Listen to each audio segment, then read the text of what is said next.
I never imagined my life would come to this. A woman in her mid-40s, standing alone in a beautiful house, feeling more invisible than ever. My husband was always away his business trip, stretching from days into weeks, and when he finally returned, it felt more like a formality than a homecoming. We barely spoke beyond polite small talk. Intimacy had long since disappeared outwardly. I kept up appearances, cooking, cleaning, smiling at neighbours. But inside, I was fading. It was early spring when he told me he'd be leaving again, this time for almost a month. I nodded, as I always did, pretending to understand. I didn't protest. I never did somewhere along the way. I had accepted this life, or at least convinced myself that I had a week after he left my stepson. Aidan came home from college for spring break. He was 22 now, tall, polite, carrying himself with a quiet confidence. I had helped raise him since middle school. And our relationship had always been formal, reserved, but now something had shifted. It wasn't inappropriate. Not at first, but it was different. I caught the way his eyes lingered just a little too long. The way his compliments, once casual, now felt more personal. "You look beautiful today," he said one morning, standing in the kitchen, his voice warm. I laughed it off, but my heart fluttered. We started spending more time together, mostly by accident.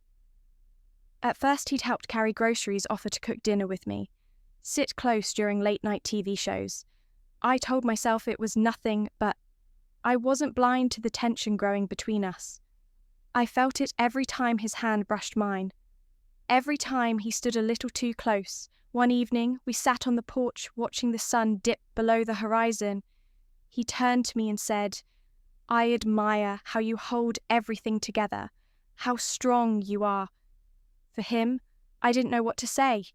No one had praised me like that in years. Something about the honesty in his voice slipped past the walls I'd built around myself. And in that moment when I looked at him, I didn't just see my stepson.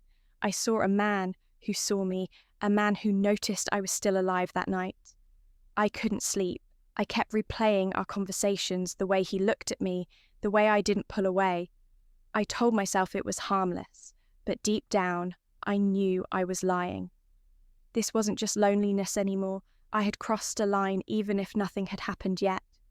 The next morning when he smiled at me, my heart raced in a way I hadn't felt in years. I realized I was craving that attention, craving the feeling of being wanted, even if it was wrong for the first time in a long while. I felt awake, but I was also terrified, because I knew if something didn't stop me soon, I wasn't sure I'd be able to stop myself at all. I should have walked away. I should have seen it coming, but duty, loyalty, they all blurred that Thursday evening. The house was unusually quiet, and the air felt heavier, almost expectant. I had just finished dinner when the rain began pounding hard against the roof, and then the power went out. No lights, no distractions. Only the dim, flickering glow of candles casting long shadows across the room. The atmosphere shifted, grew closer, more intimate. Aidan walked into the living room, 2 glasses of wine in hand. "Thought you could use this," he said, smiling gently. I hesitated, but then took the glass. We sat together in silence. The only sound, the steady tap of rain against the windows. The wine loosened something in me. Our conversation wandered from old memories to hidden emotions. He spoke about feeling lost lately, about how being home made him feel safe. How I made him feel safe. I listened, comforted by the honesty, craving it more than I wanted to admit. Then he said something that caught me completely off guard. "You don't even realize how incredible you are, do you?" I stared at him, confused, but he didn't look away. "You deserve someone who sees you," he continued. "Someone who makes you feel alive." My heart pounded in my chest. I wanted to correct him, to tell him this was inappropriate, but I didn't. I let his words sink in, let them touch the hollow places inside me. I had long ignored. I was starving for affection, for validation, and then it didn't seem to matter who was offering it. I found myself admitting aloud, sometimes it feels like I'm disappearing in this house, like no one even sees me anymore.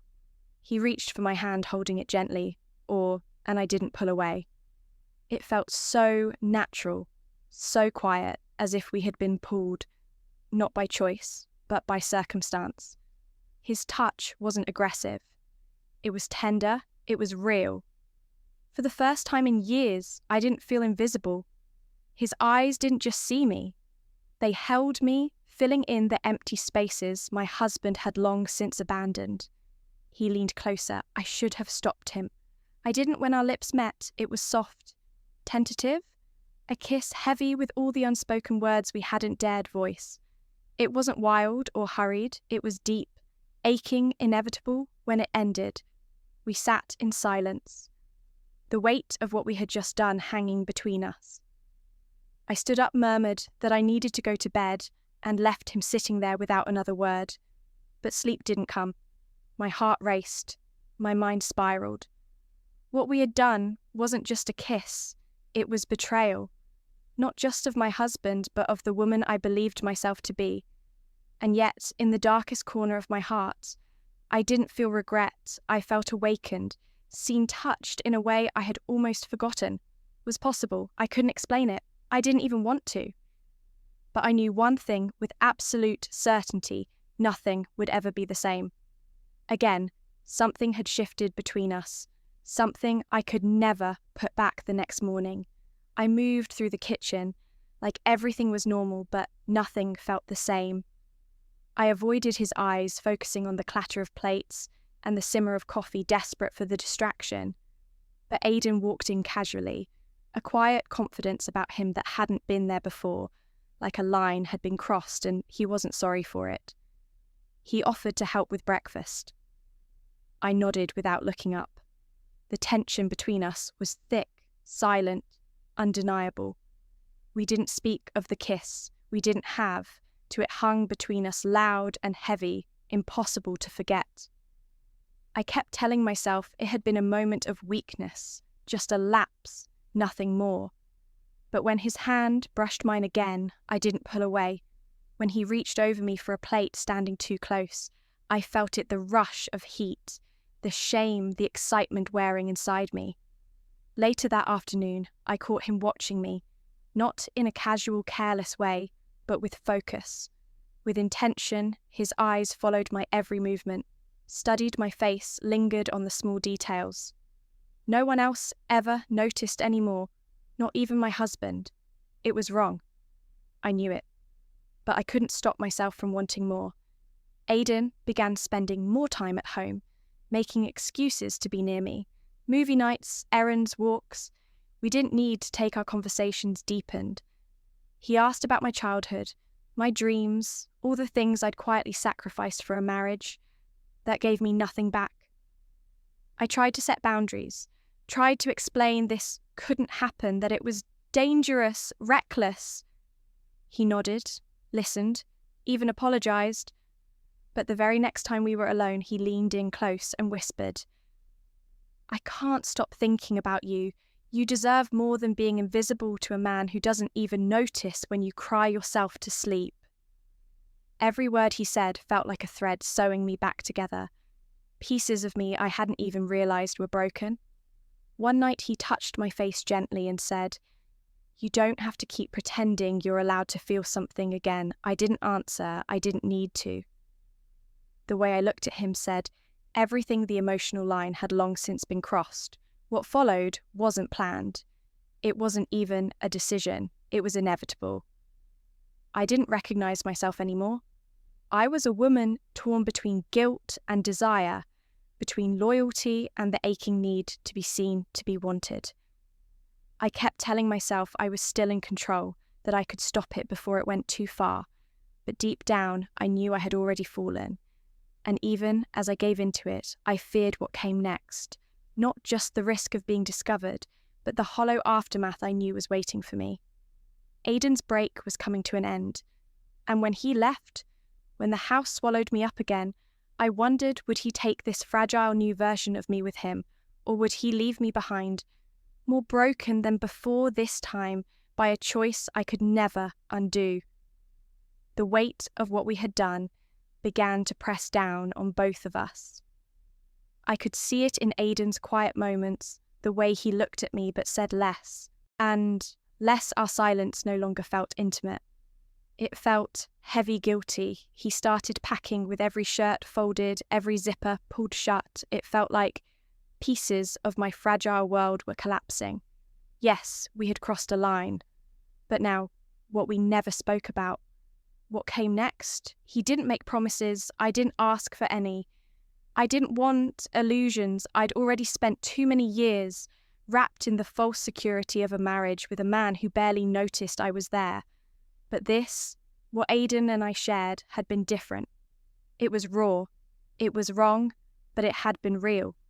And now it had to end. The night before his departure, he came to me for the first time since this all began. He looked unsure. He didn't reach for me. He just stood there, searching for words that didn't seem to come finally. In a voice barely above a whisper, he said, "I don't regret anything, but I don't want to ruin your life either." I nodded, unable to find my voice. My throat tightened painfully. I wasn't sure if what I felt was heartbreak or relief. The next morning I stood by the door, like a stranger watching someone walk out of her life without ceremony, without promises. No goodbyes, just a moment.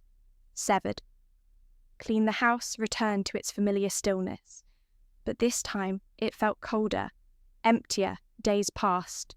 My husband returned carrying souvenirs and stories of business meetings, as if nothing had changed. He didn't notice the way I avoided his eyes. He didn't notice the way I had hollowed out inside. I had given myself emotionally, physically to someone else, and it showed, but only to me. At first I thought guilt would consume me, but it didn't. What consumed me was sadness, a deep, aching sadness, not just for what I had done, but for all the years I had wasted feeling invisible. The real betrayal wasn't in the kiss or the touch.